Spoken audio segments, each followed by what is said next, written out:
മലപ്പുറത്തെ എംപിയും പൊന്നാനി എംപിയും എന്തുകൊണ്ട് മണ്ഡലം മാറി എന്ന് ആലോചിച്ചാൽ തന്നെ മലപ്പുറം ലീഗിന്റെ പൊന്നാപുരം കോട്ടയല്ലെന്ന് മനസ്സിലാകുമെന്ന് മലപ്പുറത്തെ LDF സ്ഥാനാർത്ഥി വി വസീഫ്. മലപ്പുറത്തെ വികസന മുരടിപ്പ് അടക്കം പ്രചാരണ വിഷയമാകും. മുതിർന്ന വോട്ടർമാർക്ക് എന്റെ തോളിൽ കൈയിട്ട് സംസാരിക്കാമെന്നും യുവാക്കൾക്ക് ഒരു സുഹൃത്തിനെ എന്ന പോലെ എന്നോട് ഇടപെടാമെന്നും വസീഫ് ന്യൂസ് 18നോട് പറഞ്ഞു. ഇത്തവണ ഇടതുപക്ഷത്തിന് വോട്ട് ചെയ്യണം എന്ന് മലപ്പുറത്തുകാർ മനസ്സിൽ കുറിച്ചിട്ടുണ്ടെന്നും വസീഫ് പറയുന്നു. മലപ്പുറത്തെ LDF സ്ഥാനാർത്ഥി വസീഫ് തെരഞ്ഞെടുപ്പ് പ്രചാരണത്തിന്റെ തിരക്കിലാണ്. അദ്ദേഹം ഇപ്പോൾ ഉള്ളത് പുത്തനങ്ങാടി അറബിക് കോളേജിലാണ്.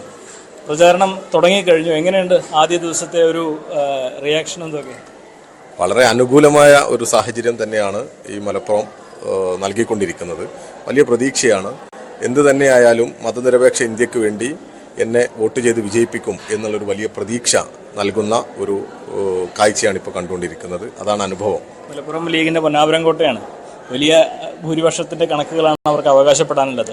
ഇപ്പോൾ ET മുഹമ്മദ് ബഷീറാണ് മലപ്പുറത്തെ UDFന്റെ സ്ഥാനാർത്ഥിയായിട്ട് താങ്കൾക്കെതിരെ മത്സരിക്കുന്നത്. എങ്ങനെയാണ് ഈ സാഹചര്യത്തെ കാണുന്നത്? അല്ല, നിലവിലുള്ള ഒരു MP ഉണ്ടായിരുന്നല്ലോ. ആ MPയെ പൊന്നാനിയിലേക്കും പൊന്നാനിയിലുള്ള MPയെ മലപ്പുറത്തേക്കും കൊണ്ടുവന്ന ആ സാഹചര്യത്തെ തന്നെ ഒന്ന് അവലോകനം നടത്തിയാൽ നമുക്ക് മനസ്സിലാവും പൊന്നാപുരമാണോ ഇത് പൊളിയാൻ പോകുന്ന കോട്ടയാണോ എന്ന്.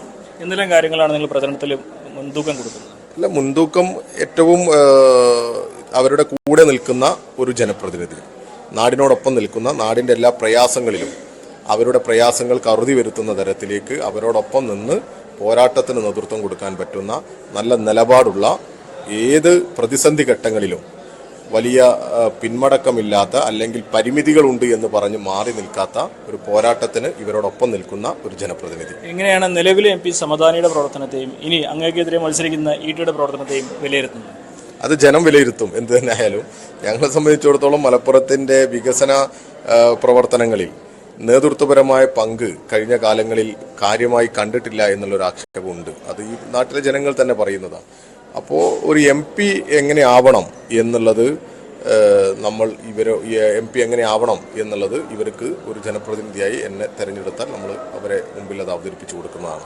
യഥാർത്ഥത്തിൽ അവർക്ക് സ്വീകാര്യനായ, അല്ലെങ്കിൽ അവർക്ക് ഏത് സമയത്തും സമീപിക്കാൻ പറ്റുന്ന, അവൈലബിൾ ആയിട്ടുള്ള ഒരു MP ആവണം എന്നുള്ളതാണ് നമ്മുടെയൊക്കെ ഒരു ആഗ്രഹം. അങ്ങനെയാണ് ഞാനായാലും, ഞാനൊരു വോട്ട് ചെയ്യുന്ന സമയത്ത് ഞാൻ എന്താ ചിന്തിക്കുക, നമ്മുടെ നാടിൻ്റെ വികസന പ്രവർത്തനങ്ങളിൽ, നമ്മുടെ പ്രയാസങ്ങളിൽ, വ്യക്തിപരമായ സുഖ ദുഃഖങ്ങളിലെല്ലാം അതിൻ്റെ എല്ലാം ഭാഗമായി അതിനെല്ലാം പ്രയാസങ്ങൾക്കൊക്കെ അറുതി വരുത്തുന്ന തരത്തിലുള്ള ഒരു ജനപ്രതിനിധി ഉണ്ടാകണം. യഥാർത്ഥത്തിൽ ഇവിടെ അങ്ങനെ ഇല്ല എന്നുള്ളൊരു വിമർശനം ഈ നാട്ടിലുണ്ട്.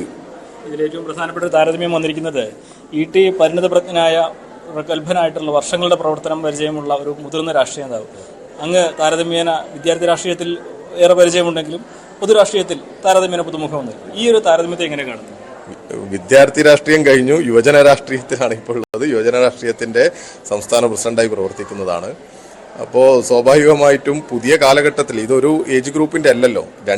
അങ്ങനെ പരിശോധിക്കുകയാണെങ്കിൽ ഈ നമ്മുടെ ജൂനിയർ വോട്ടർമാരുടെയും സീനിയർ വോട്ടർമാരുടെയും ഇടയിൽ നിൽക്കുന്ന ആള് ഞാനാണ്. സീനിയേഴ്സിനോടും ബന്ധപ്പെടാൻ പറ്റും, ജൂനിയേഴ്സിനോടും ബന്ധപ്പെടാൻ പറ്റും. അപ്പോൾ യഥാർത്ഥത്തിൽ അവർക്ക് ഇപ്പോൾ മുതിർന്ന ആളുകൾക്ക് എൻ്റെ തോളിൽ കൈവച്ച് എന്നോട് സംസാരിക്കാൻ, അല്ലെങ്കിൽ പുതിയ വോട്ടർമാർക്ക് അവരോട് കൂടെ നിൽക്കുന്ന അവരുടെ ഒരു ജ്യേഷ്ഠ സഹോദരനെ പോലെ അവർക്ക് ഇടപെടാം, അല്ലെങ്കിൽ അവരുടെ കൂട്ടുകാരനെ പോലെ ഇടപെടാം. അപ്പോൾ അതിനകത്ത് അവർ കുറച്ചുകൂടിയും അവരൊരു പരിഗണന കൊടുക്കുക ഇങ്ങനെയുള്ളൊരു സ്ഥാനാർത്ഥിക്കായിരിക്കുമല്ലോ. പിന്നെ ഇവരൊക്കെ മാറിയാലല്ലേ പുതിയ ആളുകൾക്ക് അവസരം കിട്ടുള്ളൂ. ആരെങ്കിലുമൊക്കെ മാറിയാലല്ലേ പുതിയ ആളുകൾക്ക് ഇങ്ങനെയുള്ള അവസരങ്ങളൊക്കെ വരും. അങ്ങനെ ഒരു അവസരം വരണം എന്നുള്ളതാണ് എല്ലാവരും ആഗ്രഹിക്കുന്നത്. അതാണല്ലോ അവരുടെ സംഘടനയിലും ഈ ആവശ്യങ്ങൾ വന്നുകൊണ്ടേയിരിക്കുന്നത്. അട്ടിമറി പ്രതീക്ഷിക്കാമോ എന്നുള്ളതിൻ്റെ അപ്പുറത്തേക്ക് വിജയം പ്രതീക്ഷിക്കാം. ഈ നാട്ടിൻ്റെ സ്നേഹവും ഈ കരുതലും ഒക്കെ കാണുമ്പോൾ ഇവര് മനസ്സിൽ കുറിച്ചു വെച്ചിട്ടുണ്ട്, ഇത്തവണ ഇടതുപക്ഷത്തിന് വോട്ട് ചെയ്യണം എന്നുള്ളത്. തീർച്ചയായും നിലപാട് വളരെ വ്യക്തമാണ്. പ്രതീക്ഷയോടെ തന്നെ വസീഫിന്റെ പ്രചരണം പുരോഗമിക്കുകയാണ്. മലപ്പുറത്ത് നിന്നും CV അനുമോദ്, ന്യൂസ് 18.